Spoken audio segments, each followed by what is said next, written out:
अस्सलाम वालेकुम स्टूडेंट्स, उम्मीद है कि आप सब खैरियत से होंगे। स्टूडेंट्स, आज का जो हमारा लेक्चर है वो है मेरा फेवरेट सब्जेक्ट केमिस्ट्री। तो हमने स्टार्ट किया है चैप्टर नंबर 2 और पहला लेक्चर है हमारा बेसिस पर। उसमें थोड़ा सा ना पेचीदा लिखा हुआ है, कम्प्लेक्स लिखा हुआ है। मैंने आपको सिंपल करके स्टार्ट से बताना है कि ये किस तरह स्टार्ट होना है। तो देखते हैं कि हमारे पास क्या है। पहला जो हमारे पास है टॉपिक, हमारे पास पहला है स्ट्रक्चर ऑफ एटम। तो मैंने एक स्ट्रक्चर बनाया एटम का और उसके जो हमारे पास पार्टिकल्स हैं वो भी हमने लिख लिए। तो देखें, हमारे पास सबसे पहले डिफाइन है एटम की। एटम क्या होता है? एटम स्मॉलेस्ट पार्टिकल है जो कि मजीद छोटा ना हो सके। इनडिविजिबल का मतलब क्या है? जो मजीद डिवाइड ना हो सके। एक तो स्मॉलेस्ट पार्टिकल है, सबसे छोटा, और उसके अलावा क्या है? ये ग्रीक वर्ड ऑटोमोस से निकला है जिसका मतलब है इनडिविजिबल, जो मजीद डिवाइड ना हो सके। एवरीथिंग इन द यूनिवर्स, हर चीज जो कि इस यूनिवर्स में पाई जाती है वो क्या है? एटम है। स्टूडेंट्स, एटम हमारे पास इस शेप का है। दरमियान में हमारे पास क्या है? न्यूक्लियस है। इर्द गिर्द इसकी क्या है? सर्कल्स हैं। इन सर्कल्स का नाम क्या है? शेल्स या ऑर्बिट्स। और दरमियान में हमारे पास क्या है? न्यूक्लियस है, और न्यूक्लियस में दो पार्टिकल्स पाए जाते हैं। इसके वैसे जो हमारे पास बुनियादी पार्टिकल्स हैं वो हैं तीन: प्रोटॉन्स, इलेक्ट्रॉन्स और न्यूट्रॉन्स। ये दो, प्रोटॉन और न्यूट्रॉन, ये पाए जाते हैं न्यूक्लियस के अंदर। और न्यूक्लियस के बाहर क्या होते हैं? इलेक्ट्रॉन्स होते हैं। स्टूडेंट्स, हमारे पास ये जो प्रोटॉन है इस पे एक चार्ज होता है, और वो चार्ज कौन सा है? Positive charge. ठीक है, आप ये याद रख रहे याद कर लें कि प्रोटॉन पी से बनता है और पॉजिटिव भी पी से बनता है। तो प्रोटॉन पे कौन सा चार्ज होता है? पॉजिटिव चार्ज होता है। इलेक्ट्रॉन पे कौन सा चार्ज होता है? नेगेटिव चार्ज होता है। और न्यूट्रॉन पे हमारे पास नो चार्ज, यानी कोई चार्ज नहीं होता। No charge. स्टूडेंट्स, एक और बात आपको बताता जाऊं, एटम जो है, टोटल एटम पे हमारे पास कोई चार्ज नहीं होता।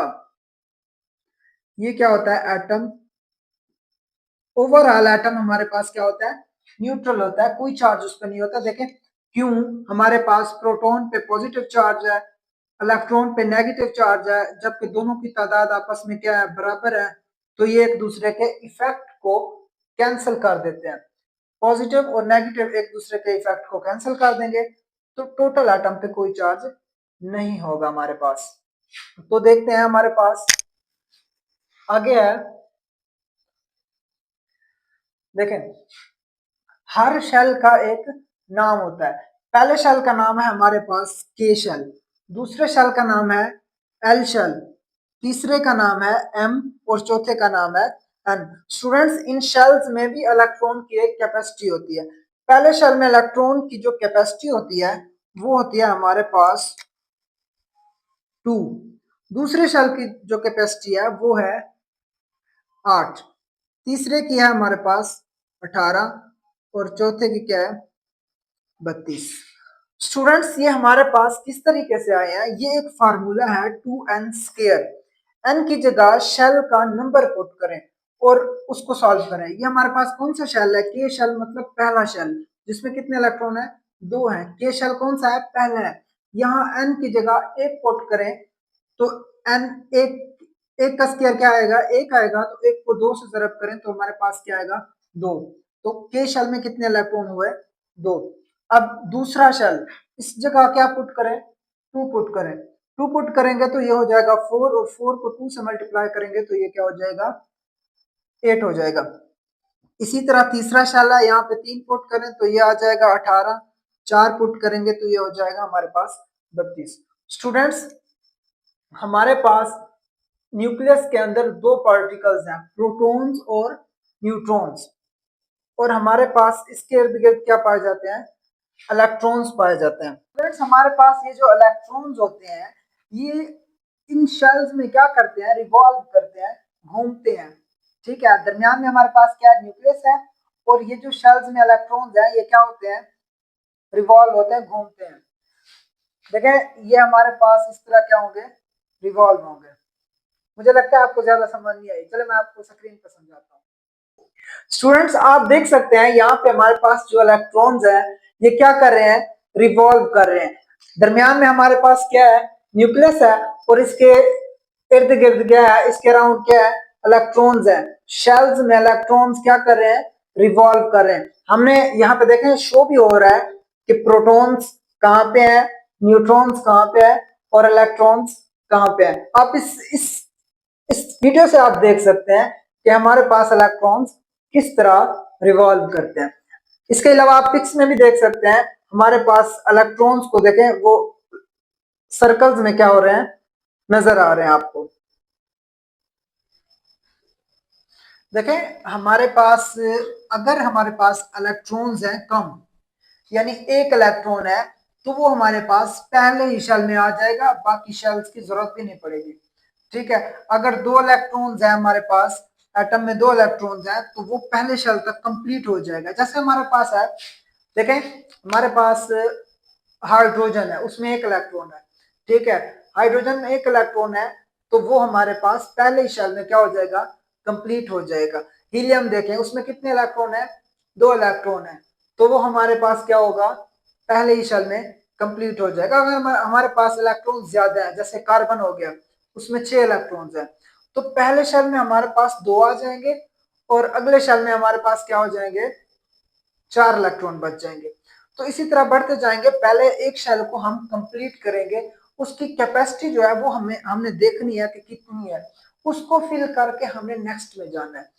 अब हमारे पास 18 इलेक्ट्रॉन है, फर्ज करें हमारे पास किसी एटम के 18 इलेक्ट्रॉन है, पहले में कितने आएंगे, 2 आ जाएंगे, दूसरे में कितने आए, 8, 10 हो गए, बाकी हमारे पास कितने बचे, वो हमारे पास नेक्स्ट में जाएंगे, तीसरे शेल में जाएंगे। तो हमने पहले से स्टार्ट करना है, उसकी कैपेसिटी देखनी है कि हमारे पास कितनी है, पहले की 2 है, दूसरे की 8 है, तीसरे की 18 है और अगले की क्या है, चौथे की 32। इस फार्मूले के जरिए हमने फाइंड करना है। उसके बाद हम स्टार्ट करते हैं, हमारे पास एटॉमिक नंबर और मास नंबर क्या होते हैं। स्टूडेंट्स हमारे पास जो इलेक्ट्रॉन्स हैं और प्रोटॉन्स हैं, एक दिलचस्प बात आपको बताऊं, प्रोटॉन्स और इलेक्ट्रॉन्स की तादाद हमारे पास क्या होती है, बराबर होती है।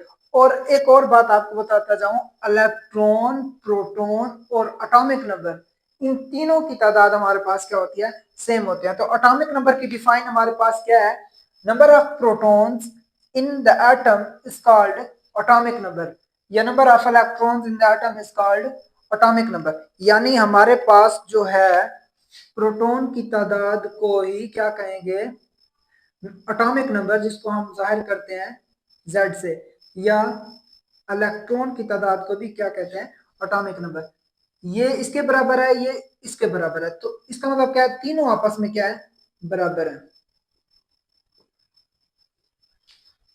तो हमारे पास इसकी डिफाइन क्या हो गई, नंबर ऑफ प्रोटॉन्स और इलेक्ट्रॉन्स, प्रोटॉन की तादाद या इलेक्ट्रॉन की तादाद हमारे पास क्या कहलाती है, एटॉमिक नंबर कहलाती है। इसके बाद है हमारे पास मास नंबर। मास नंबर क्या होता है हमारे पास, number of neutrons plus electrons और प्रोटॉन्स। हमारे पास प्रोटॉन या इलेक्ट्रॉन एक ले लें और उसमें ऐड करें, उसमें प्लस करें न्यूट्रॉन को, तो वो हमारे पास बन जाएगा मास नंबर। इसको इस तरह लिख लें, P plus N is called mass number, जिसको हम जाहिर करते हैं A से। इसको एटॉमिक मास भी कहते हैं, मास नंबर भी कहते हैं। तो इसकी डिफाइन क्या है, number of protons and neutrons is called mass number या एटॉमिक मास। स्टूडेंट्स ये था हमारा आज का लेक्चर, उम्मीद है कि आपको समझ आया होगा। मिलते हैं नेक्स्ट वीडियो में, अपना ख्याल रखेगा और चैनल को सब्सक्राइब करना ना भूलेगा। Thank you.